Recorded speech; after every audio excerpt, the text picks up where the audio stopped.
Olá pessoal, eu fui estimulado a fazer uma análise após várias conversas pela manhã, após uma, uma entrevista de uma rádio comunitária, enfim, e os alunos e alunas estimularam para que eu pudesse vir aqui gravar esse vídeo. E a ideia é fazer uma certa síntese da análise desse momento esse momento imediato pós primeiro turno. A primeira análise, né, a primeira observação, seria interessante a gente sustentar e compreender que o candidato o Lula sai fortalecido nesse primeiro turno. Está em primeiro lugar, é da oposição, estamos lidando com um governo que está na máquina nesse momento, na administração federal, portanto tem vários espaços de aparições. Então esse recorte, embora todos nós desejávamos um primeiro turno e era possível um primeiro turno, evidente que gostaríamos, mas essa perspectiva eu acho que a vitória em primeiro lugar no primeiro turno com o Lula, com o Bolsonaro é muito importante. Então a vitória do Lula eu acho que é importante. Segundo é essa perspectiva de que o PT ele cresce com relação a 2018 do ponto de vista da sua porcentagem no primeiro turno e em vários estados onde já tinha um peso importante. Então esse crescimento é um objeto importante da nossa análise agora na campanha do segundo turno. Em contrapartida, você observa uma certa retração do bolsonarismo em estados importantes que eles já vinham produzindo uma certa representação conservadora e agora mais claramente de extrema direita em alguns estados. Então acho que essa ampliação do Partido dos Trabalhadores, essa diminuição do bolsonarismo nesse momento, em comparando os redutos, eu entendo que é muito importante esse outro objeto de análise, essa tendência do crescimento do PT no momento mais histórico, pontual brasileiro, em que consideramos que há ainda um forte antipetismo, mas eu acho que essa movimentação e esse aumento de proporcionalidade que o Lula tem no primeiro turno, de mais de 48%, um pouco mais de 48%, é muito significativo e muito importante. A segunda coisa é entender que a gente vai ter um Congresso, um Senado conservador, mais de direita, nessa expectativa de poder pensar possíveis tensões com o governo Lula, acreditando piamente que o Lula vai ser o vencedor no segundo turno. Então acho que esse lugar de construção de governabilidade, esse tema tão importante, atravessado pelo governo Bolsonaro com diversas manobras antiéticas, haja visto o orçamento secreto, eu acho que é um tema que a gente deve pautar. Nessa perspectiva, entendemos que o Centrão se fortalece, mas também entendendo que o Centrão, nesse processo histórico brasileiro, ele também acena para a direita e para a esquerda sem grandes recortes ideológicos, Então acho que essa é uma perspectiva também que a gente deve analisar. Entretanto, eu considero que a gente tem algumas vitórias importantes, se por um lado nós temos um deputado federal muito bem votado em Minas Gerais, por outro lado nós temos o Boulos também muito bem votado, com mais de 1 milhão de votos ali, redefinindo, redesenhando um embate para estar compondo essa polaridade do ponto de vista do cenário e da disputa e dessa polaridade esquerda e centro-direita. Então, não tenhamos dúvida, que o Boulos é um bom representante, que vem do movimento de esquerda identificado, que vem do movimento do MST, que está no partido do PSOL e que, de alguma forma, representa muito bem, com muita identidade, com muito conteúdo, essa relação, portanto, da polaridade centro-direita e esquerda, do campo progressista, portanto. Vale lembrar que nós tivemos, né,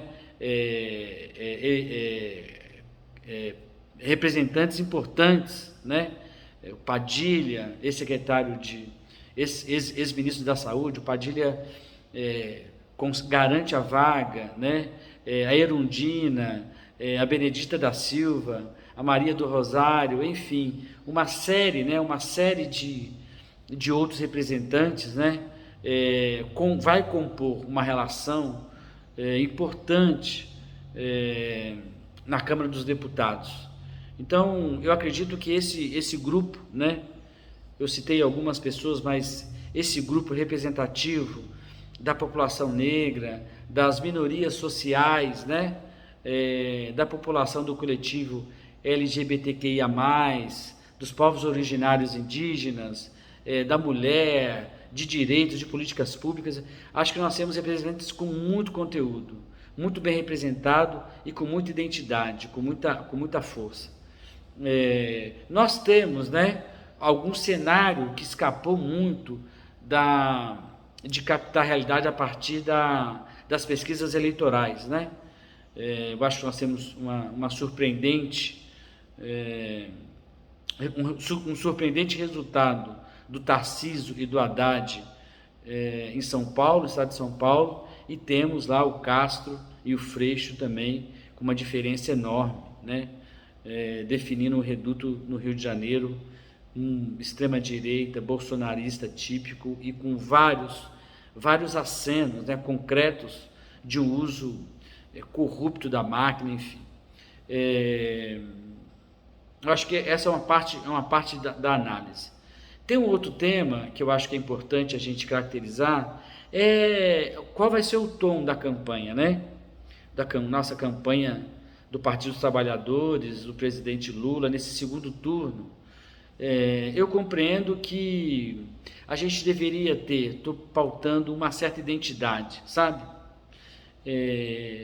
Eu acho que nós temos temas muito importantes quanto objetos nossos, temas demasiadamente importantes, como a inflação, o desemprego, o armamento da população, a relação do meio ambiente, a relação com as milícias, a incompetência total, né, do governo Bolsonaro na máquina pública, né, olhar para esse lugar importante, essa falácia de que os ministros do Bolsonaro são técnicos. Pelo contrário, né, é uma relação muito próxima, né, com muita identidade pessoal, talvez, essa relação amigo do rei, né, que encarna uma relação mais bolsonarista do que técnico. Então nós temos vários exemplos, né? Eu acho que isso tem que ser aprofundado. Eu acho que nós temos que fazer uma unidade, sabe? Aquele conceito, né, de unidade no movimento, dessas várias frentes, desses vários temas, e ao mesmo tempo articular muito, né, os nossos representantes nos estados, com seus respectivos públicos, com seus respectivos coletivos, né? Então, o Padilha precisa falar muito com o SUS, o Padilha precisa falar muito com gente que constrói essa base, esse movimento. Eu acho que nós temos que ter muita gente falando com o coletivo da população negra, fazendo debate. Nós temos que ter os deputados que ganharam agora, federais, falando muito, né, no campo progressista para a defesa das mulheres. Então, acho que nós temos uma série de perspectivas que a gente deveria pautar. Compreendo e estou convicto, né, de que nós temos mais chance de fazer manobra no segundo turno, manobra no sentido de articulação política, de pautar um jogo, né? No segundo turno, a campanha Lula tem mais capacidade de articular na relação da Simone Tebet, na relação do Ciro, enfim, do que a chapa, do que o Bolsonaro, né? Então, essa aposta é importante. Nós temos campo de articulação, nós temos campo possível, né? Nesse primeiro momento, há uma contradição. Eu acho que a gente consegue incorporar mais votos do Ciro, embora o Ciro, né, esteja no lugar muito ainda fixo, né, contrário, do que os eleitores da Simone Tebet. Eu acho que a gente, talvez a gente migre menos, né, os eleitores da Simone Tebet, mas eu acho que vale a pena não, é vital, é importante, é essencial que a gente possa ter essa articulação. A campanha petista já está em pleno movimento de se fazer isso, então eu compreendo que há sim uma boa perspectiva nesse sentido. Compreendo que esses votos que não apareceram na pesquisa e aparecem agora no resultado concreto, são votos interessantes para a gente poder discutir. Esses votos constrangedores, que não estão sendo explícitos, né? E que a pesquisa não captou. Acho que isso é uma agenda também importante. E para finalizar, eu compreendo que eu entenderia que é preciso fazer uma campanha, né? Esse tema redes e rua, ruas e redes, redes e ruas, né? Acho que esse tema, né? Eu acho fundamental, tenho pensado que é fundamental, e acredito nisso também, de que a campanha nas redes sociais ela é muito importante, né? A gente vem analisando outros processos eleitorais desde o Obama nos Estados Unidos, né, em que o peso, né, das redes sociais em algum momento foi muito determinante. E eu acredito nisso, que é uma tecnologia que a gente precisa intervir, precisamos estar com uma certa inteligência nesse espaço. Temos que ganhar as ruas, né, muitas cores, todas as nossas cores, multiplicar as cores, tentar compor uma relação no campo progressista e outras frentes da sociedade civil. Temos perspectiva de fazer esse debate. É preciso caracterizar o fascismo, né? É preciso caracterizar essa onda, essa atitude, essa forma. É preciso, significar, né, esses temas que pode dar muita identidade na campanha do Lula, que é, por exemplo, a fome, o desemprego, como isso significa, como isso significa na relação com as pessoas no dia a dia. É preciso falar sobre isso. Talvez as pessoas não estão fazendo um certo link com isso, né? Mas tem que falar do fascismo, tem que falar de alguma forma desses temas importantes e poder traduzir isso para o dia a dia das pessoas. Eu acho isso importante e fundamental. Enfim, eu tenho uma tranquilidade aqui de conversar com os alunos, enfim, os colegas, de que nós temos uma possibilidade grande de ganhar essa eleição no segundo turno, nessas 4 semanas, enfim. Eu acho que a vitória ela é muito possível, é muito possível. Então, vamos em frente para nossa vitória e trabalhar muito essas 4 semanas. Saudações.